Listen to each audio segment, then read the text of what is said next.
Good morning students, class 2, learn good habits. The lesson what we started about grammar. In that grammar, ఎలా మనం start చేసామంటే verbs means action words. So ఆ రోజు action words అంటే ఏంటో మీకు చెప్పాను. Whatever action we do, అంటే మనం హ్యూమన్ బీయింగ్స్ ఉన్నాం కదా, మనం చేసిన పనులే అది యాక్షన్ వర్డ్స్ లో వస్తుంది. ఆ యాక్షన్ వర్డ్స్ కే వర్బ్ అంటాం. ఓకే, సో ఇప్పుడు ఆ రోజు కొన్ని ఇంగ్ ఫార్మ్స్ మీరు రాసే, write plus ing writing, read plus ing reading, like this all you created ing forms. Okay, next I gave you homework. This all are pictures. ఇవన్నీ pictures అన్నమాట. ఇక్కడ ఆప్షన్స్ ఇచ్చాడు, అది ఆ ఆప్షన్స్ ఇక్కడ నుంచి సరిగ్గా మ్యాచ్ చేసి రాయాలి. సో ఫస్ట్ దాంట్లో ద గర్ల్ ఈజ్, చూడండి ఫస్ట్ దాంట్లో ఏటుంది, పేజ్ నంబర్ 20లో ఫస్ట్ దాంట్లో ఏటుంది, స్కిప్పింగ్ అని ఉంది. So the girl is skipping. Okay, skipping spelling gap పూంచుకోవాలా, SKIPPING, skipping. Okay, the action doing. Next the man is reading, writing a poem. Writing నేను చెప్పాను కదా ఎలా రాయాలా, ఈ రాయకూడదు, WRITING, writing a poem. Next the girl is, ఆ steps చూస్తుంటే తెలుస్తుంది డాన్స్ చేస్తుంది. The girl is dancing. Okay, so the steps it shows that. Next is what, the old man what you are seeing is reading a newspaper.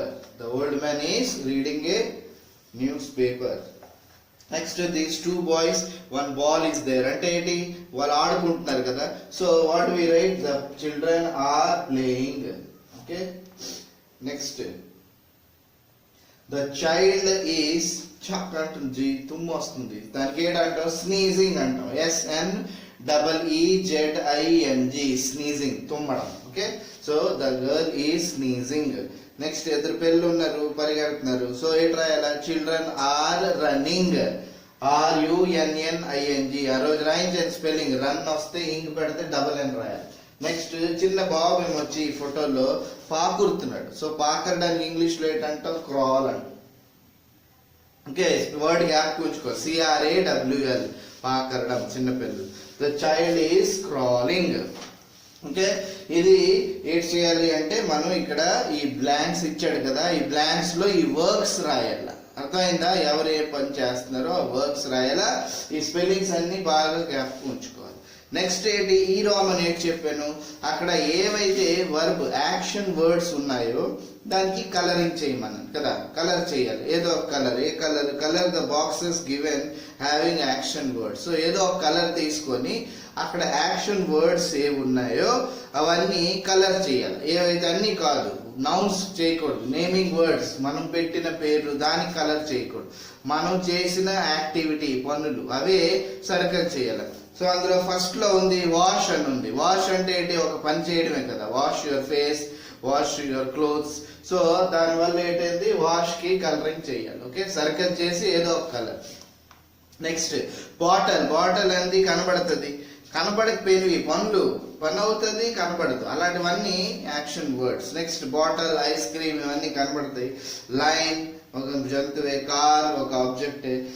Dark, dark అనేది ఏంటి, చీకటి, చీకటి ఏంటి, అదొక గుణం అన్నమాట. సో అది యాడ్జెక్టివ్ లో వెళ్ళిపోద్ది, వర్బ్ లోకి వెళ్ళదు. నెక్స్ట్ వాక్, నడడం. సో నడడం అని ఒక యాక్షనే కదా, చేసిన పని. సో దానికి వాక్ ఏమొచ్చి సర్కిల్ చేయాలి. అర్థమవుతుందా? నెక్స్ట్ కట్, కట్ అన్న కూడా అవుతుంది, కట్ చేయడం కూడా ఒక పనే, cake Avani, tree Avani, what ever. So cut also. Speak, speak అంటే మాట్లాడడం, అది కూడా యాక్షనే. సో అక్కడ కూడా స్పీక్ లో సర్కిల్ చేసి కలరింగ్ చేయాలి. ఓకే, నెక్స్ట్ స్లీప్, పడుకోవడం, ఇది కూడా ఒక యాక్షనే. So circle. Next bird, bird అంటే ఒక పక్షి, పక్షి ఏంటి, ఓన్లీ నేమ్ కాబట్టి దానికోసం యాక్షన్ కాదు. నెక్స్ట్ కేక్, అది ఒక ఆబ్జెక్టే. సిట్, సిట్ అంటే కూర్చోవడం. సో ఇక్కడ సిట్ లో కూడా సర్కిల్, కూర్చోవడం ఒక action word. Next crow, cow. So cow అనేది ఒక జంతు పేరు కాబట్టి naming words, no need. Next laugh. Laugh అంటే నవ్వడం. సో నవ్వడం అంటే అది కూడా ఒక యాక్షన్ వర్డ్ కదా. సో అది సర్కిల్ చేసి కలరింగ్ చేయాలి. అన్ని ఒకే స్కెల్. Use colour pencils, not sketches or crayons or like that. To colour these you need any crayon pencil. Okay, ఆ పెన్సిల్స్ తోని, కలర్ పెన్సిల్స్ తోని కలర్ ఏదో ఒక చాయిస్ చేసుకొని కలరింగ్ చేయండి. ఏది? Action words. So today we understood what are action words. This is what only filling up with the correct actions. Okay, pictures given, you have to find out and write the fill up the boxes. Okay, ఆ boxes fill up చేయాలా by seeing the pictures. Okay, ఆ picture observe చేస్తూ వారు చేసిన ఏటి action అనేది ఇక్కడ ing form లో రాయాలి. The man is writing a poem, she is skipping, she is dancing, the old man is reading a newspaper, the children are playing, the girl is sneezing, the boys are running and the child is crawling. ఇలాంటివన్నీ ఇంగ్ forms అన్ని ఉన్నాయి కదా, ఇవే action words. ఇక్కడ ఏంటి? Circle చేయాలా, ఏవైతే action words ఉన్నాయో దానికి సర్కిలింగ్ చేయాలి. ఓకే, ఇది యాక్షన్ వర్డ్స్ అన్నది two important aspects of action words. ఇదంటాము యాక్షన్ వర్డ్స్.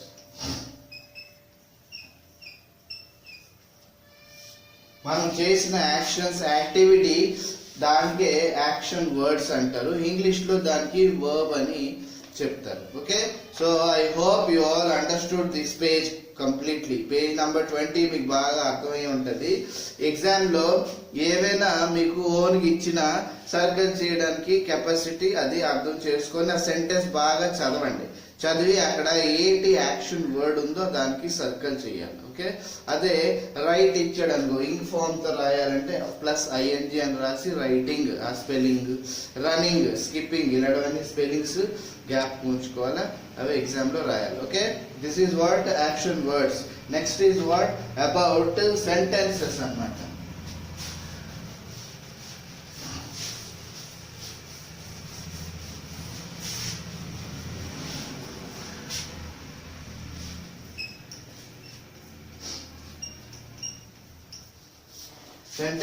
సెంటెన్సెస్ అంటే ఒక వాక్యం, number of words mix together to make a meaningful sentence. Okay, words ఉన్నాయి కదా, వర్డ్స్ అంటే ఏంటి? ఈ లెటర్స్ ఉంటాయి కదా, A to Z వరకు, ఆ లెటర్ కాంబినేషన్ చేస్తే ఒక వర్డ్ అవుతుంది. ఓకే, అలాగే ఆ వర్డ్స్ కంబైన్ చేస్తే ఒక సెంటెన్స్ అవుతుంది. అర్థమైందా? వర్డ్స్ అంటే ఏంటి? Group of letters mix. Similarly sentence అంటే గ్రూప్ ఆఫ్ వర్డ్స్. ఈ వర్డ్స్ అన్ని కలిసి ఒక సెంటెన్స్ తయారు చేస్తుంది. అది ఆర్డర్ లో ఉండాలి. వాట్ ఈస్ యువర్ నేమ్ అంటే మై నేమ్ ఈస్ మోహన్ అని కరెక్ట్ గా చెప్పాలి. మోహన్ ఈజ్ నేమ్ మై అంటే అది కూడా గ్రూప్ ఆఫ్ వర్డ్స్ జాయిన్ అవుతుంది, కానీ మీనింగ్ లేదు. ఓకే, అలాంటి దానికి ఏంటంటాం? సెంటెన్స్ అంటాం. అందులో ఆర్డర్ కరెక్ట్ గా ఉండాలి. This is what sentence. ఆ సెంటెన్స్ లో ఒక మీకు ఇక్కడ ఏంటి ఇచ్చాడంటే ఇంపరేటివ్ సెంటెన్స్ గురించి ఇచ్చాడు. సెంటెన్స్ అంటే ఏంటి రాయాలి? గ్రూప్ ఆఫ్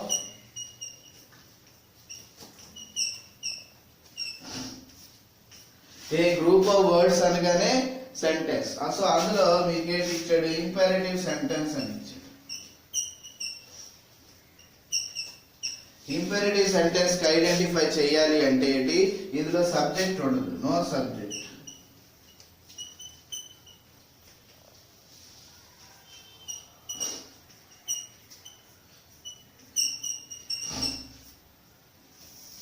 ఇప్పుడు సబ్జెక్ట్ అంటే ఏంటి? ఎవరైనా పర్సన్ ఎవరైనా అయితే Ram is a good boy, అక్కడ రామ్ ఏమో సబ్జెక్ట్ కదా. సో అలాగే మై నేమ్ ఈజ్. సో అలాగా ఎవ్రీ సెంటెన్స్ కి ఒక సబ్జెక్ట్ ఉంటుంది. అంటే ఒక మనిషి అయినా, ఒక వస్తువైనా, ఒక జంతువైనా దాని గురించి చెప్పి దానికోసం ఏదైనా చెప్తే అది ఒక సెంటెన్స్ అన్నమాట. సో ఆ సబ్జెక్ట్ కంపల్సరీ ఉంటది కదా ఎవ్రీ సెంటెన్స్ కి. కానీ ఈ ఇంపరేటివ్ సెంటెన్స్ లో వచ్చేసరికి there is no subject. Subject ఉండదు, అన్ని వర్బ్ తోనే స్టార్ట్ అవుతుంది సెంటెన్స్. అంటే యాక్షన్ చేస్తుండే యాక్షన్ పనులతోనే మనకి సెంటెన్స్ స్టార్ట్ అవుతుంది. ఇక్కడ రా అనేది ఒక వర్బ్ అన్నమాట. ఇలాంటివన్నీ సెంటెన్స్ ఉంటాయి కదా. అంటే వెళ్ళిపో, ఇటు రాక, అటు రాక, ఇలాంటి కూర్చోండి, సో ఇలాంటివన్నీ ఇంట్లో కూర్చోండి అంటే ఎవరు, మీరు అందరూ కూర్చోండి. సిట్ డౌన్ అంటే you all SIT down, it means. So you అక్కడ సబ్జెక్ట్ కదా. సో అలాగా గో టు గ్రౌండ్ అంటే గ్రౌండ్ కి వెళ్ళండి. గో అనగా ఏంటి, స్టార్టింగ్ వర్బ్ నుంచి స్టార్ట్ అయింది కదా, అలాగ ఉంటాయి అన్నమాట. సో ఇందులో సబ్జెక్ట్ ఉండదు, మీకు ఓన్లీ వర్బ్ నుంచే స్టార్ట్ అవుతుంది. ఇప్పుడు జస్ట్ ఒకటి ఎగ్జాంపుల్ అనుకోండి, ఓపెన్ ద డోర్. ఇప్పుడు ఓపెన్ ద డోర్, ఇక్కడ ఏ సబ్జెక్ట్ ఉందా, ఒక పర్సన్ అనగా, ఒక జంతువు అనగా, ఒక వస్తువు అనగా ఏట్ లేదు కదా. డైరెక్ట్ ఓపెన్, ఓపెన్ అనగానే ఏంటి వర్బ్ అనమాట. ఇది మీకు ఆబ్జెక్ట్ లా వస్తుంది. సో ఇది verb, open the door, door కి ఓపెన్ చేయండి. ఇక్కడ ఎవరు సబ్జెక్ట్ లేరు, ఎవరు చేస్తున్నారు, ఎవరు చెప్తున్నారు ఏట్లేదు. సో సింపుల్ గా ఇలాంటి సెంటెన్స్లు ఎప్పుడు వచ్చినా దానికి ఇంపారేటివ్ సెంటెన్స్ అంటాం. అందులో జనరలీ మనకి ఆ సెంటెన్స్ బట్టి ఏంటి తెలుస్తుంది, ఒక ఆర్డర్ ఇవ్వడము, ఒక రిక్వెస్ట్ చేయడము, ఒక సజెషన్ ఇవ్వడము, ఇలాంటివన్నీ ఆ సెంటెన్స్ బట్టి ఉంటాయి. ప్లీజ్ కమ్ ఇన్ అంటాం అనుకోండి,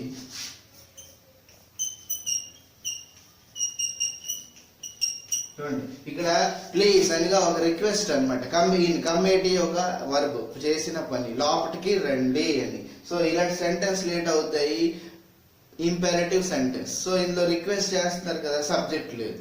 okay, Ram is a good boy, Sheela is a good girl, ఇలాంటివన్నీ ఉంటే the postman delivers post letters. So ఇలాంటివన్నీ ఉంటే we know that is assertive sentence. So imperative sentence అంటే ఆర్డర్ గ్యాప్ ఉంచుకోండి. ఆర్డర్ రిక్వెస్ట్ కమాండ్ తో start అవుతాయి, subject ఉండదు, verb తో స్టార్ట్ అవుతుంది. This is imperative sentence. Later we'll discuss in detail. Thank you.